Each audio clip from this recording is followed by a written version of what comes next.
Hello दोस्तों। स्वागत है आप सबका आपके अपने यूट्यूब चैनल पंख मोर में। तो जैसा कि आप मुझे उम्मीद है आपने पिछली वीडियो देखी होंगी और आपको पिछली वीडियो कैसी लगी कमेंट्स में ज़रूर बताइएगा। और आपने अगर पिछली वीडियो नहीं देखी है तो मैं डिस्क्रिप्शन में इसी वीडियो को लिंक दे दूंगा और पीडीएफ वगैरह भी मैं दोस्तों डिस्क्रिप्शन में दे देता हूं, तो आप डिस्क्रिप्शन को चेक कर लीजिएगा। पिछली वीडियो हमने पाषाण काल और दक्षिण भारत में महापाषाण काल, जिस टाइम पीरियड में उत्तर भारत में नवपाषाण का टाइम पीरियड चल रहा था उसी समय दक्षिण भारत में महापाषाण काल चल रहा था। ये दोनों हमने पढ़ा दिया है आपको। इसके बाद में आज देखते हैं हम ताम्रपाषाण काल। ताम्रपाषाण काल यानी कि चालकोलिथ पीरियड क्या होता है। ताम्रपाषाण काल सबसे पहले देखते हैं ताम्रपाषाण काल क्या है और इससे किस तरीके से क्वेश्चन बनते हैं। ताम्रपाषाण काल से मेनली जो भारत में संस्कृतियां थी यानी कि भारत के किन क्षेत्रों में ताम्रपाषाण काल था, ऐसा क्वेश्चन बनता है। 5 तरह की संस्कृतियां थी, जो कि एक दक्षिण पूर्वी राजस्थान में संस्कृति थी, मध्य भारत में संस्कृति थी, पश्चिमी महाराष्ट्र में एक संस्कृति थी और पूर्वी भारत में एक संस्कृति थी, दक्षिण भारत में संस्कृति थी एक।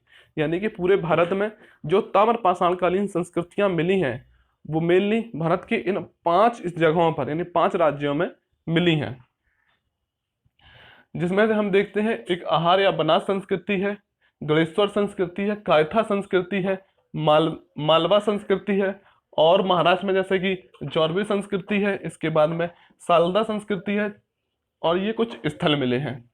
क्वेश्चन किस तरीके से बनते हैं, तो पहला क्वेश्चन आपसे इस तरीके से बनता है कि कौन सी संस्कृति किस राज्य में स्थित है।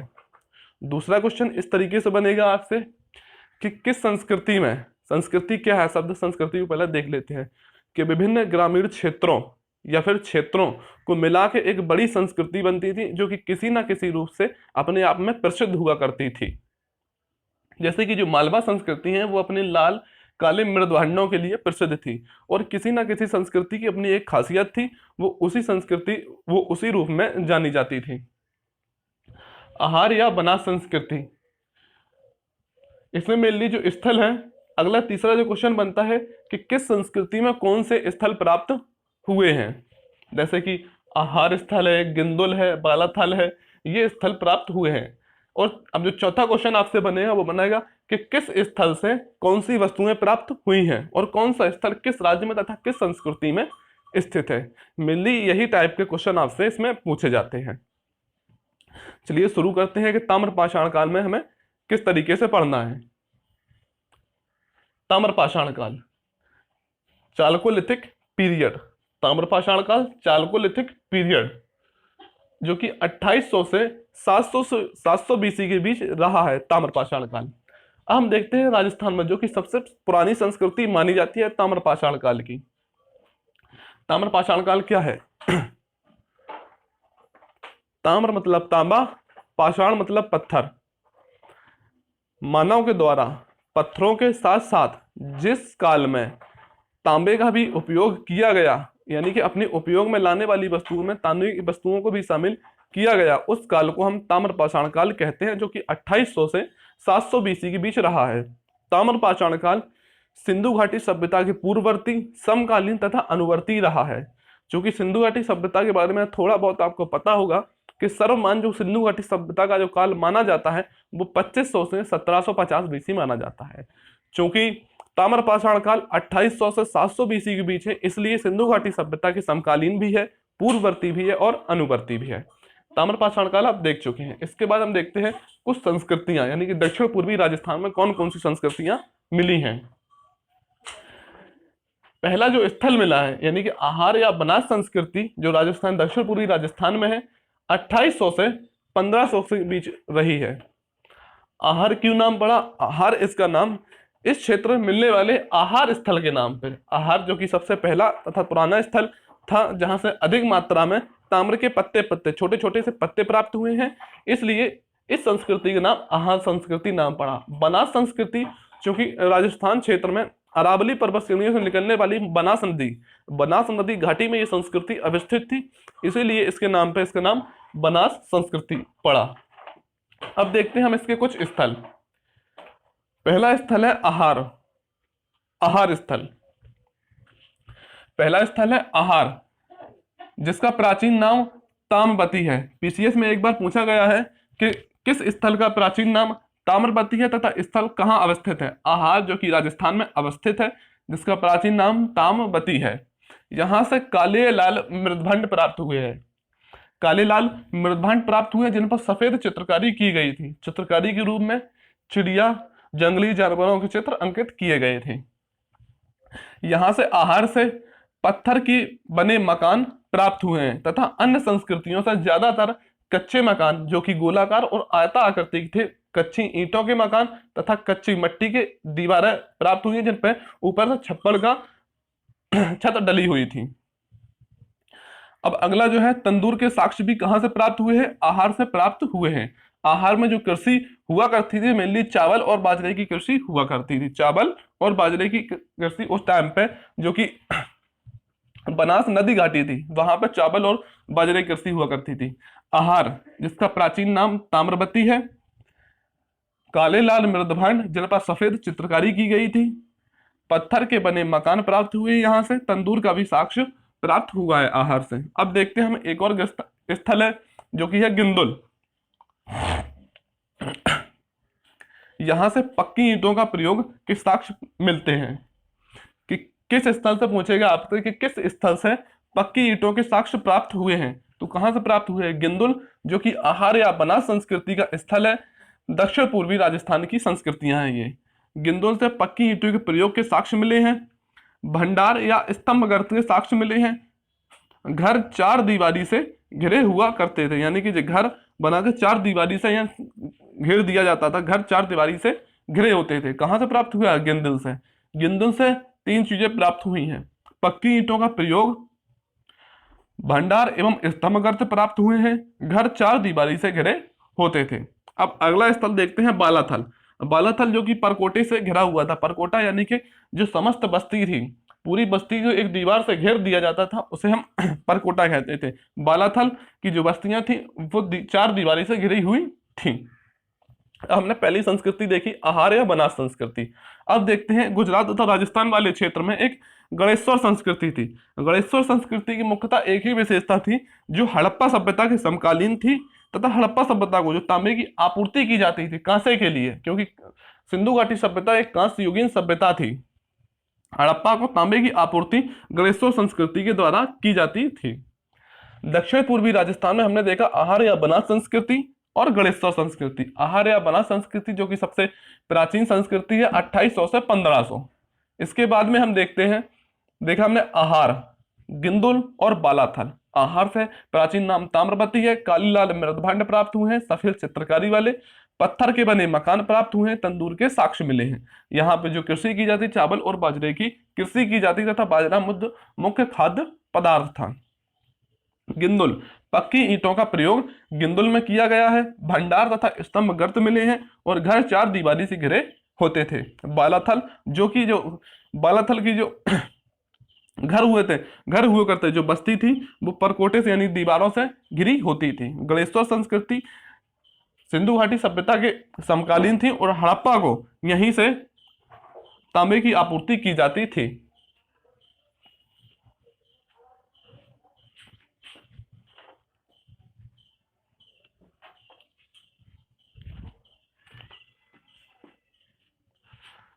अब हम देखते हैं मध्य भारत की संस्कृति। मध्य भारत में मेनली मध्य प्रदेश के कुछ क्षेत्रों में जो भारत में संस्कृतियां थी उनके बारे में देखते हैं। एक जो सबसे इंपॉर्टेंट संस्कृति है जिसे हम कहते हैं कायथा संस्कृति, जो कि 2450 से लेकर 1700 बीसी के बीच थी। कायथा संस्कृति 2450 से 1700 बीसी के बीच। आहार या बनास संस्कृति 2800 से 1500 बीसी के बीच आहार या बनास संस्कृति थी। कायथा संस्कृति की जो विशेषता थी, लाल लेप वाले मृदभांडों के लिए प्रसिद्ध थी। कायथा संस्कृति लाल लेप वाले यानी कि मृदभांड, यानी कि मृदभांडों के ऊपर लाल लेप या लाल रंग का लेप कर दिया जाता था। लाल लेप वाले मृदभांडों के लिए कायथा संस्कृति प्रसिद्ध थी। तांबे के 28 कंगन कायथा संस्कृति से प्राप्त हुए और 2 अद्वितीय कुल्हाड़ियां भी कायथा संस्कृति से, कायथा स्थल से प्राप्त हुई हैं। अब कायथा क्यों प्रसिद्ध है? कायथा संस्कृति जो कि 2450 से लेकर 1700 के बीच है। कायथा स्थल जो है वो लाल लेप वाले मृदभांडों के लिए प्रसिद्ध है। तांबे के 28 कंगन और 2 अद्वितीय कुल्हाड़ियां यहां से प्राप्त हुई है। अब अगली संस्कृति देखते हैं हम, मालवा संस्कृति। मालवा संस्कृति में बहुत सारे काफी स्थल प्राप्त हुए हैं तथा इसकी कुछ विशेषता रही है। स्थल जो प्राप्त हुए हैं जैसे कि एरण, नागदा, नौदा टोली और महेश्वर। क्वेश्चन आपसे इस तरीके से बनेगा कि एरण स्थल किस संस्कृति का है तथा किस राज्य में स्थित है? नागदा स्थल, नौदा टोली और महेश्वर। इसमें जो सबसे इंपॉर्टेंट है वो नौदा टोली स्थल है, जिसकी खोज एस.डी. सांकलिया द्वारा की गई थी। अब देखते हैं ये संस्कृति, जो मालवा संस्कृति वो फेमस क्यों थी? लाल काले मृदभांडों के लिए प्रसिद्ध थी। यानी कि अगर आपसे क्वेश्चन बने कि कौन सी संस्कृति लाल काले मृदभांडों के लिए प्रसिद्ध थी, तो मालवा संस्कृति लाल तथा काले मृदभांडों के लिए प्रसिद्ध थी। इसके बाद में लोग कताई बुनाई में दक्ष थे। मालवा संस्कृति के जो लोग थे कताई बुनाई यानी कि कताई करने तथा बुनाई में दक्ष थे, यानी कि लोग कताई बुनाई में दक्ष थे। चरखा व तकलियां यहां से प्राप्त हुई हैं। चरखा तथा तकलियों के प्राप्त अत्यधिक मात्रा में प्राप्त होने के आधार पर इतिहासकारों ने यह अनुमान लगाया कि लोग कताई बुनाई में दक्ष थे। मालवा संस्कृति क्यों फेमस थी? लाल काले रंग के मृदभांडों के लिए प्रसिद्ध थी। लोग कताई बुनाई का काम अच्छी तरीके से जानते थे। चरखा व तकलियां यहां से प्राप्त हुई हैं। पीसीएस में एक बार यूपी पीसीएस में एक बार क्वेश्चन बना था कि चरखे व तकलियां कहां से प्राप्त हुई हैं, तो मालवा संस्कृति से प्राप्त हुई हैं। इसके बाद में हम देखते हैं अगला स्थल जो कि मालवा संस्कृति का ही एक स्थल है, काफी महत्वपूर्ण है, नौदा टोली। नौदा टोली की खोज एच.डी. सांकलिया के द्वारा की गई थी, एक बार पूछा गया है। मालवा संस्कृति का सबसे बड़ा स्थल है, मात्र देवी की आकृति प्राप्त हुई है। मिट्टी, बांस, फूस के घर यहां से प्राप्त हुए हैं। मालवा संस्कृति जो कि लाल काले मृदभांडों के लिए प्रसिद्ध थी। लोग कताई बुनाई में दक्ष थे। चरखा व तकलियां यहां से प्राप्त हुई हैं। इसका जो सबसे महत्वपूर्ण स्थल है नौदा टोली। नौदा टोली जिसकी खोज एच.डी. सांकलिया ने की थी, सबसे बड़ा स्थल है मालवा संस्कृति का। यह भी एक बार पूछा गया है कि मालवा संस्कृति का सबसे बड़ा स्थल कौन सा है, तो नौदा टोली। मात्र देवी की आकृति कहां से प्राप्त हुई है? नौदा टोली से प्राप्त हुई है। मिट्टी, बांस, फूस के घर कहां से प्राप्त हुए हैं? नौदा टोली से प्राप्त हुए हैं। अब हमने मध्य भारत में जो संस्कृतियां देखी, एक कायथा संस्कृति, मालवा संस्कृति देखी। कायथा संस्कृति क्यों प्रसिद्ध थी तथा किस टाइम पीरियड पे थी, जो कि 2450 से 1700 बीसी के बीच थी। और मालवा संस्कृति अपने लाल काले मृदभांडों के लिए प्रसिद्ध थी। इसके कुछ स्थल जैसे एरण, नागदा, नौदा टोली और महेश्वर। अब हम आते हैं पश्चिमी महाराष्ट्र की संस्कृतियां। पश्चिमी महाराष्ट्र की संस्कृतियां जो कि महाराष्ट्र वाले क्षेत्र में, पश्चिमी महाराष्ट्र वाले क्षेत्र में अवस्थित थी। इसमें जो संस्कृतियां जो प्राप्त हुई हैं, बांटते हैं हम 2 जिलों में बांटते हैं, एक अहमदनगर जिले में और एक पुणे जिले में। और एक जो संस्कृति थी वो थी धुलिया जिले महाराष्ट्र में। 3 जिलों में हम इन्हें बांट के पढ़ेंगे। अहमदनगर जिले में जो कि जारवे संस्कृति प्राप्त हुई है, दायमाबाद स्थल प्राप्त हुआ है, नेवासा और चंदौली जो कि अहमदनगर जिले में है, इनाम गांव जो काफी महत्वपूर्ण है जो कि पुणे जिले में प्राप्त हुआ है, और एक है सालदा संस्कृति जो कि धुलिया जिले महाराष्ट्र से प्राप्त हुई है। अब हम देखते हैं अहमदनगर जिले में कौन कौन से स्थल तथा कौन सी संस्कृति थी। अहमदनगर जिले में वर्तमान में अहमदनगर जिले में जो उस टाइम पे संस्कृति थी वो थी जॉर्वे संस्कृति। पश्चिमी महाराष्ट्र में जो संस्कृति थी जॉर्वे संस्कृति। ऐसे भी प्रश्न पूछे हैं कि जॉर्वे संस्कृति कहाँ पे थी, कायथा संस्कृति कहाँ है, मालवा संस्कृति कहाँ है तथा इसकी क्या विशेषता है। 1500 से 900 बीसी के बीच जॉर्वे संस्कृति महाराष्ट्र में, पश्चिमी महाराष्ट्र में अवस्थित थी। इसकी क्या विशेषता है? यह एक ग्रामीण संस्कृति थी। मृदभांड लाल काले चौक से निर्मित किए गए थे, यानी कि मृदभांडों को चौक से लाल काले मृदभांड थे जिन्हें चौक से निर्मित किया गया था। और जॉर्वे संस्कृति की सबसे महत्वपूर्ण विशेषता है केवल यहीं पर सोने के आभूषण प्राप्त हुए हैं। बर्तन जो थे चौड़े मुख वाले टोटीदार जार तथा गोल कलश प्राप्त हुए हैं यहाँ से। जिन्होंने जिन्हें लोगों के साथ कब्रों में दफनाने के भी साक्ष्य मिले हैं। बर्तन कौन कौन से मिले हैं? जॉर्वे संस्कृति से चौड़े मुख वाले टोटीदार जार तथा गोल कलश प्राप्त हुए हैं। जॉर्वे संस्कृति की क्या विशेषता है कि यह जॉर्वे संस्कृति महाराष्ट्र में थी, 1500 से 900 बीसी के बीच थी। ग्रामीण संस्कृति है एक, और लाल काले चौक से निर्मित मृदभांड प्राप्त हुए हैं। केवल जॉर्वे संस्कृति ही के सोने के आभूषण प्राप्त हुए हैं। बर्तन चौड़े मुख वाले टोटीदार जार तथा गोल कलश यहां से प्राप्त हुए हैं। अब यहीं पे अहमदनगर जिले में हम देखते हैं कि नेवासा, नेवासा जो कि पटसन के लिए फेमस था। पीसीएस में एक बार यूपी पीसीएस में पूछा गया कि पटसन के लिए कौन सा क्षेत्र प्रसिद्ध है? नेवासा जो कि एक ताम्र पाषाणकालीन स्थल है जो कि पटसन के लिए प्रसिद्ध है। अधिक मात्रा में यहां से पटसन प्राप्त हुआ है। चंदौली जो कि अहमदनगर जिले में स्थित था, यहां से छेनी यानी कि तांबे की छेनी प्राप्त हुई है। अहमदनगर जिले में हमने 3 स्थलों को देखा। जॉर्वे संस्कृति जो कि अहमदनगर जिले में थी, इसके स्थल जो है नेवासा है और चंदौली है। जॉर्वे संस्कृति जो थी ग्रामीण संस्कृति थी। मृदभांड लाल काले रंग के थे, चौक से निर्मित थे। बर्तन चौड़े मुख वाले टोटीदार जार तथा गोल कलश नुमा बर्तन थे। यहाँ पे सोने के आभूषण केवल यहाँ से प्राप्त हुए हैं। अब स्थल देख लेते हैं हम। इसका जो स्थल है सबसे महत्वपूर्ण स्थल है जो कि अहमदनगर जिले में था, और जॉर्वे संस्कृति का स्थल है दैमाबाद, सबसे बड़ा स्थल था। और मालवा संस्कृति का जो सबसे बड़ा स्थल था वो नौदा टोली था। जॉर्वे संस्कृति का सबसे बड़ा स्थल दैमाबाद है। यहां से क्या प्राप्त हुआ है जी, काफी इंपॉर्टेंट है। ताम्र हाथी, रथ चलाते हुए मनुष्य, ताम्र गैड़ा तथा ताम्र भैंसा भी प्राप्त हुआ है। यानी तांबे का हाथी, तांबे का गैड़ा और तांबे का भैंसा प्राप्त हुआ है, और रथ चलाते हुए, तांबे का रथ चलाते हुए मनुष्य भी प्राप्त हुआ है। दैमाबाद से जो कि सबसे बड़ा स्थल है, ताम्र हाथी, ताम्र गैड़ा, ताम्र भैंसा या सांड प्राप्त हुआ है, और रथ चलाते हुए तांबे का मनुष्य की भी आकृति मिली है। अब हम इसको देखते हैं इनाम गांव जो कि पुणे जिले महाराष्ट्र में स्थित था। सबसे महत्वपूर्ण स्थल तथा सबसे अधिक क्वेश्चन इनाम गांव से ही बनते हैं। इनाम गांव देखते हैं कि यहाँ से कच्चे मकान प्राप्त हुए हैं। कहीं कहीं पर 5 कमरों वाला भी मकान प्राप्त हुआ है। क्वेश्चन बना है एक बार कि 5 कमरों वाला मकान किस स्थल से प्राप्त हुआ है? तो इनाम गांव जो कि पश्चिमी महाराष्ट्र संस्कृति का एक स्थल है, यहां से 5 कमरों वाला मकान प्राप्त हुआ है, तथा ज्यादातर जो मकान हुआ करते थे वो कच्चे मकान हुआ करते थे। यहां से चूल्हे के भी साक्ष्य प्राप्त हुए हैं। यह भी क्वेश्चन बना है कि चूल्हे के साक्ष्य कहां से प्राप्त हुए हैं।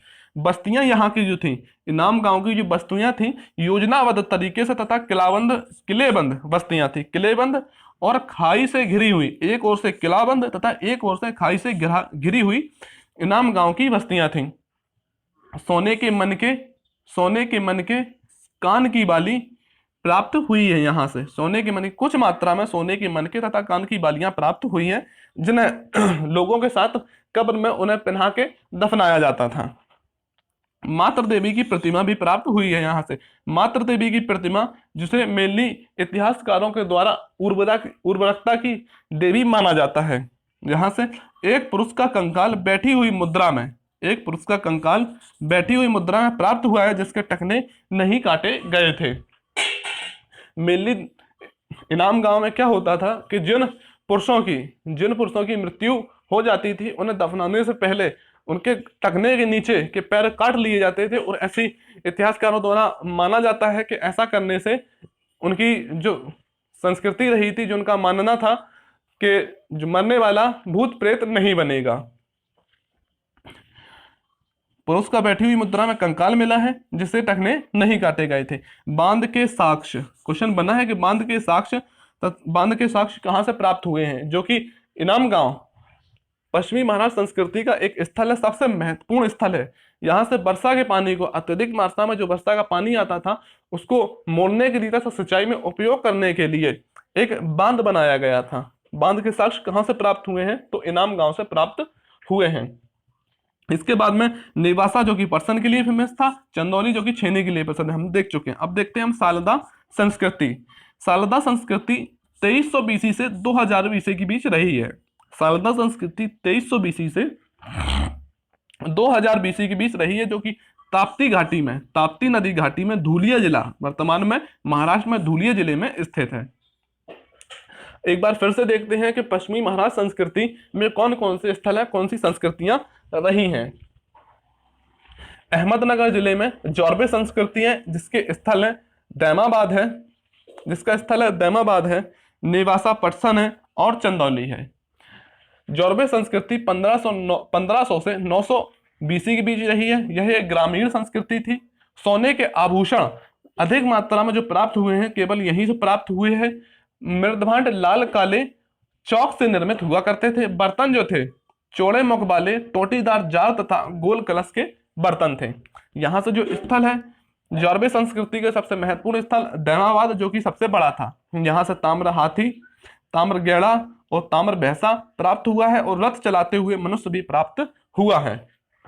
नेवासा जो कि जौरबे संस्कृति का ही ये स्थल है, पटसन प्राप्त हुआ है यहाँ से, और चंदौली यहाँ से छेनी प्राप्त हुई है। इसके बाद में हमने देखा शारदा संस्कृति, जो कि 2300 से 2000 बीसी के बीच थी। ताप्ती नदी घाटी में यह अवस्थित थी, धुलिया महाराष्ट्र में। अधिकतर संस्कृतियां आप देखेंगे कि नदी घाटी में इसलिए अवस्थित होती थी कि पीने तथा सिंचाई की कृषि के लिए पानी सुगमता से उपलब्ध हो जाता था, और बाढ़ के पानी को भी नियंत्रित करने के लिए इनाम गांव में एक बांध बनाया गया था। हम देख लेते हैं इनाम गांव, जो कि महाराष्ट्र संस्कृति में सबसे महत्वपूर्ण स्थल इनाम गांव ही है। कहाँ से प्राप्त हुआ है? तो पुणे महाराष्ट्र में प्राप्त हुआ है। कच्चे मकान प्राप्त हुए यहाँ से, और मकानों के अंदर चूल्हे भी मिले हैं। कहीं कहीं पे नहीं, एक 5 कमरों वाला मकान प्राप्त हुआ है, जो कि पूछा गया है।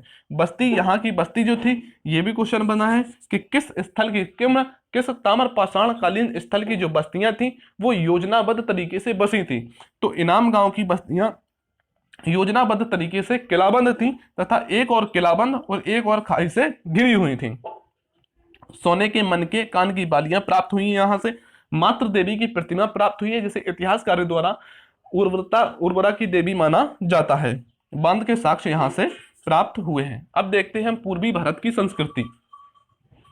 पूर्वी भारत की संस्कृति जो कि 1500 से 750 बीसी के बीच थी, पूर्वी भारत की संस्कृति। पूर्वी भारत में कुछ स्थल है, जैसे कि बिहार के कुछ स्थल है, पश्चिम बंगाल के हैं, कुछ यूपी के हैं। खासकर स्थलों को ही आपको इसमें याद रखना है, इनमें से कुछ ज्यादा खास साक्ष्य प्राप्त नहीं हुए हैं। आपसे जो क्वेश्चन बनेंगे इन्हीं से क्वेश्चन बनेंगे। इनसे क्वेश्चन कैसा बनेगा कि कौन सा स्थल किस संस्कृति का है और किस राज्य से प्राप्त हुआ है। यानी कि पूर्वीय भारत संस्कृति के ये स्थल है जो कि पश्चिम बंगाल, बिहार और यूपी से प्राप्त हुए हैं। चिरंद जो कि एक बिहार में जगह है। पहले हम बिहार के स्थल देख लेते हैं। बिहार के स्थल एक चिरांद है, सोनपुर है और सेनुअर है और ताराडी है। बिहार के 4 स्थल हैं।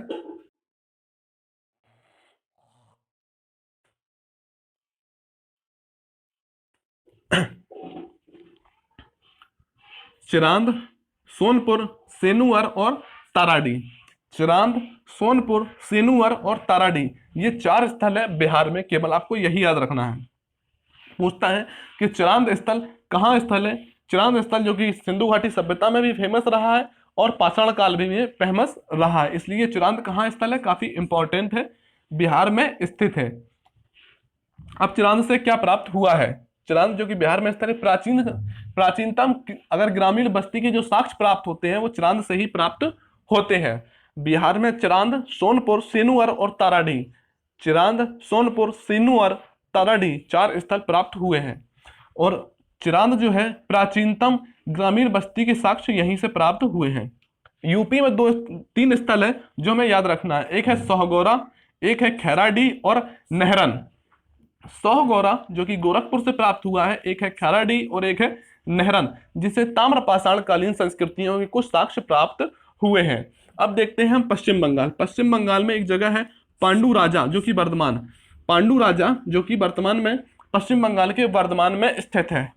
पांडु राजा, मेहिसदल, मिदनापुर और वाकुंड, यहाँ पे ये स्थल याद रखने हैं। 4 स्थल है, पांडु राजा, मेहिसदल, मिदनापुर और बाकुंड, ये 4 स्थल पश्चिम बंगाल में याद रखने। इनके बारे में कोई ज्यादा खास बात नहीं है, आपको याद नहीं रखना। अब आते हैं हम दक्षिण भारत की संस्कृति। जिस टाइम पे उत्तर भारत में ताम्रपाषाण काल चल रहा था, उसी भारत में दक्षिण भारत में भी ताम्रपाषाण काल का उद्भव हुआ। इसके कुछ स्थल हैं जो कि आप पहले खासियत देख लेते हैं। दक्षिण भारत में जो ताम्रपाषाणकालीन संस्कृति थी उसकी क्या खासियत है? कृषकों की अपेक्षा चारागाह संस्कृति अधिक थी है। यानी कि जो उत्तर भारत में नदी घाटियों में संस्कृति अवस्थित थी, उसमें वह अवस्थित कृषक थी। जो कि दक्षिण भारत में अवस्थित हुई, वह कृषकों की अपेक्षा चारागाह संस्कृति अधिक थी यहां पर। अब इसके कुछ स्थल देख लेते हैं। उतनूर, कपयाल, पिकलीहल, मास्की और नागार्जुन कोंडा, ये 5 स्थल आप एक साथ याद करेंगे। उतनूर, कपयाल, पिकलीहल, मास्की और नागार्जुन कोंडा, 5 स्थल याद रखेंगे। इसके बाद में संगनकल्लू, हल्लोर और देकल कोट्टा। करे ना? हाँ, लाइटें हैं भी और कुछ नहीं है।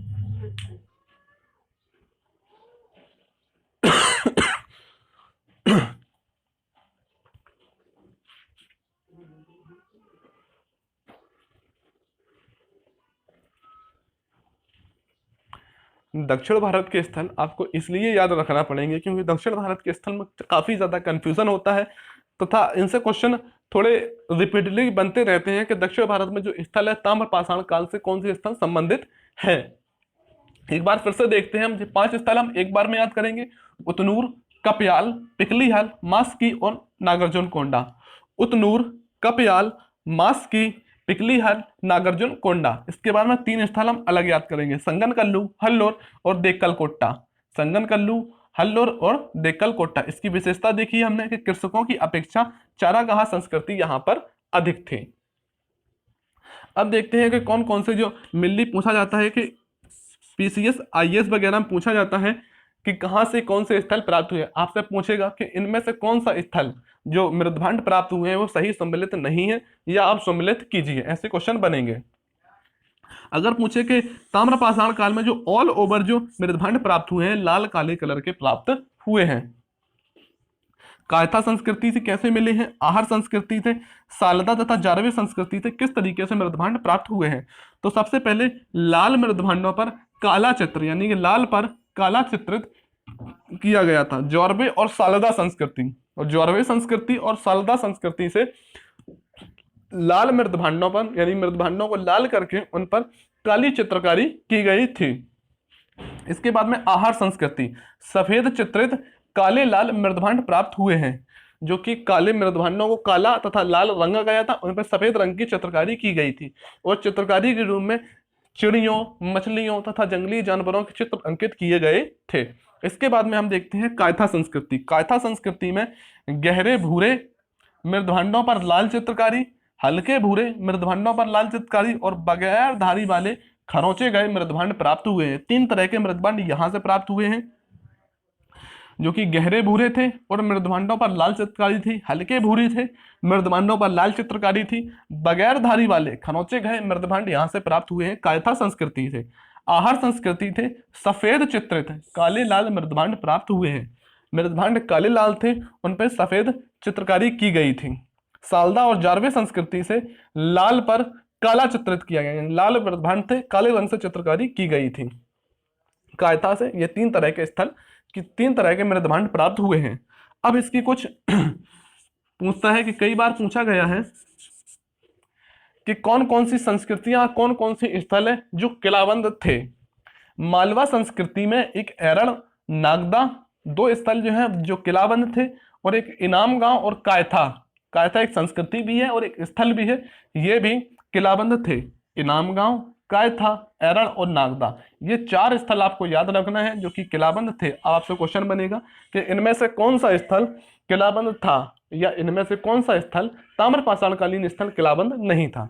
तो आप देख सकते हैं चारों एरण है, नागदा है, कायथा है और नवदा तोली है। ये हमने देखा है कि भारत में जो पूरे भारत में 5 संस्कृतियां, 5 राज्यों के रूप में 5 संस्कृतियां उभर के आई। इनकी स्थल देखे हमने, स्थलों की क्या विशेषता है वो देखी। मेनली यहाँ से क्वेश्चन आपको 3 स्थलों से यानी दक्षिण पूर्वी राजस्थान की संस्कृति, मध्य भारत की संस्कृति, पश्चिमी महाराष्ट्र की संस्कृति से ही क्वेश्चन आपको देखने को मिलते हैं। यहाँ से क्वेश्चन कुछ कम मिलते हैं। अब देखते हैं हम इन लोगों का सामाजिक जीवन, आर्थिक जीवन तथा धार्मिक जीवन किस तरीके से हुआ, और यह जो ताम्रपाषाण दक्षिण भारत से इस ताम्रपाषाण कालीन सभ्यता या संस्कृति का पतन क्यों हो गया। इनका जो सामाजिक जीवन था, मुख्यतः बस्तियां थी। बस्तियों में केंद्रीय भाग जो होता था, केंद्रीय भाग अलग था और किनारे पर अलग था, यानी कि जो सरकार वगैरह होती थी वो केंद्रीय भाग में, तथा जो कृषक वगैरह होते थे उन्हें बस्तियों के किनारे पर बसाया, कुंभकार हुए, शिल्पी हुए, इन्हें किनारों पर बसाया जाता था। बस्तियां छप्पर तथा मिट्टी की दीवारों से अधिकतर बनाई जाती थी। कहीं कहीं पर अपवाद स्वरूप 5 मकान वाले स्थल वगैरह भी प्राप्त हुए हैं। आर्थिक जीवन मुख्यतः दक्षिण भारत की अगर बात करें, ज्यादातर दक्षिण भारत का जो क्षेत्रफल है वो कालीय कपासी मिट्टी है, तो यहाँ के लोगों द्वारा ताप्ती नदी घाटी में कपास का उत्पादन किया जाता था। और भी कई स्थलों से जैसे कि जौ, गेहूं, दालों के साक्ष्य भी प्राप्त हुए हैं। आर्थिक रूप से दक्षिण भारत में देखें तो पशुपालन थोड़ा सा ज्यादा और खेती यानी कृषि कम की जाती थी, और उत्तर भारत में खेती अधिक तथा पशुपालन थोड़ा कम किया जाता था। धार्मिक जीवन की अगर हम बात करते हैं कि धार्मिक जीवन का जो प्रतीक था वो सांड था। सांड को धार्मिक अत्यधिक मिलने के कारण इतिहासकारों द्वारा इसे सांड को धार्मिक प्रतीक माना जाता है। देवियां जो कि नेवासा से शीर्ष रहित देवी की प्रतिमा प्राप्त हुई है। कई स्थानों से देवी देवताओं की प्रतिमाएं प्राप्त हुई हैं। देवियों की प्रतिमा देवताओं की तुलना में कम प्राप्त हुई है। नेवासा से शीर्ष रहित यानी कि ऊपर का सर हटा हुआ था देवी की एक प्रतिमा प्राप्त हुई है, और इनाम गांव से 2 प्रतिमाएं प्राप्त हुई हैं जो कि देवताओं की हैं। धार्मिक प्रतीक सांड रहा है। मृतकों को दफनाने का क्या तरीका था? अगर मृतकों को दफनाने का जो मेनली तरीका जो हर जगह मिला है वो उत्तर दिशा की ओर मुख होता था, दक्षिण दिशा की ओर पैर होते थे, और इन्हें घरों के अंदर ही दफनाया जाता था। पूर्व समाधान और आंशिक समाधान।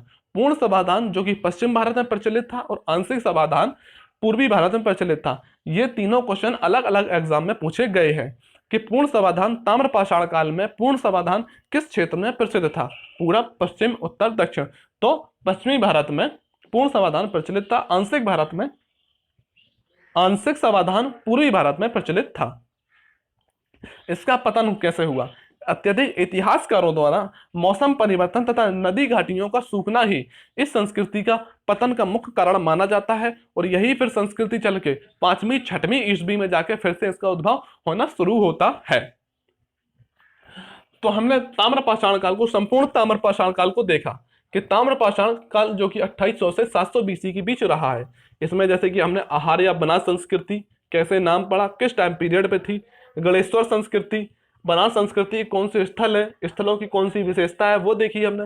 फिर मध्य भारत की संस्कृति जैसे कि कायथा संस्कृति है, मालवा संस्कृति है, इसके स्थल एरण, नौदा टोली, नागदा, महेश्वर ये देखे। इसके बाद में फिर पश्चिमी महाराष्ट्र की संस्कृति, एक थी अहमदनगर जिले में, एक थी पुणे जिले में, और एक थी धुलिया जिले में। अहमदनगर जिले में जो कि जॉर्बे संस्कृति थी, इसके स्थल जो है दैवाबाद है, नेवासा है, चंदौली है। सालदा संस्कृति जो कि धुलिया जिले में ताप्ती नदी घाटी में स्थित थी। इसके बाद में स्थल जो कि सबसे इंपॉर्टेंट है, इससे हर बार क्वेश्चन बनता ही रहा है, जो कि पुणे जिले में स्थित है। इसके बाद में पूर्वी भारत की संस्कृति है जिनमें हम महत्वपूर्ण स्थल देंगे जो कि चिरांद, एक ग्रामीण बस्ती के प्राचीनतम साक्ष्य प्राप्त होते हैं। इससे इसी तरीके क्वेश्चन पूछा जाता है। पीसीएस और बीपीएससी में यहां से क्वेश्चन बनता है बस। दक्षिण भारत की संस्कृति में उतनूर, कपियाल, पिकलीहल, मास्की, नागार्जुनकोंडा ये 5 स्थल हमने देखे दक्षिण भारत के, और 3 स्थल संगनकल्लू, हल्लोर और तेकल कोट्टा देखे। कृषकों की अपेक्षा चारागाह संस्कृति अधिक थी। मृदभांड कहां से कौन से मृदभांड प्राप्त हुए मैंने यहां भी बताया है, और यहां भी जो माइनर मृदभांड प्राप्त हुए हैं जिनसे क्वेश्चन यूपीएससी में बने हैं वो मैंने बताया यहां से। किलाबंद संस्कृति जैसे कि एरण, नागदा, इनाम गांव, कायथा, ये 4 स्थल किलाबंद संस्कृति थे। इसके बाद मैप द्वारा भी मैंने दिखाने की कोशिश की है कि भारत के किस क्षेत्र में ताम्रपाषाण कालीन संस्कृति के साक्ष्य प्राप्त हुए। उत्तर प्रदेश में भी प्राप्त हुए हैं। इनका सामाजिक जीवन, आर्थिक जीवन, धार्मिक जीवन किस तरीके से था, मृतकों के दफनाने की क्या विधि थी, और इसका पतन कैसे हुआ, तो मैंने शुरू से लेकर आज तक लास्ट तक आपको बताया है। तो धन्यवाद दोस्तों। कैसा लगा आपको ये वीडियो कमेंट्स बॉक्स में ज़रूर बताइएगा। और इस वीडियो में आपको जो चीज़ हुई गलती लगे मेरे पढ़ाने के तरीके में, लिखने में या बोलने में, उसको कमेंट्स में आप ज़रूर बताइएगा कि हाँ सर आपने ये गलती की है। क्योंकि आप हर वीडियो में जब बताते रहेंगे और वीडियो को देखती रहेंगी तो फिर आपको भी लगेगा कि हाँ मैंने यहाँ पे गलती की है और मैं भी उसको सुधार करने की कोशिश करूँगा। तो धन्यवाद दोस्तों, अपनी पढ़ाई को करते रहिएगा। जय हिंद।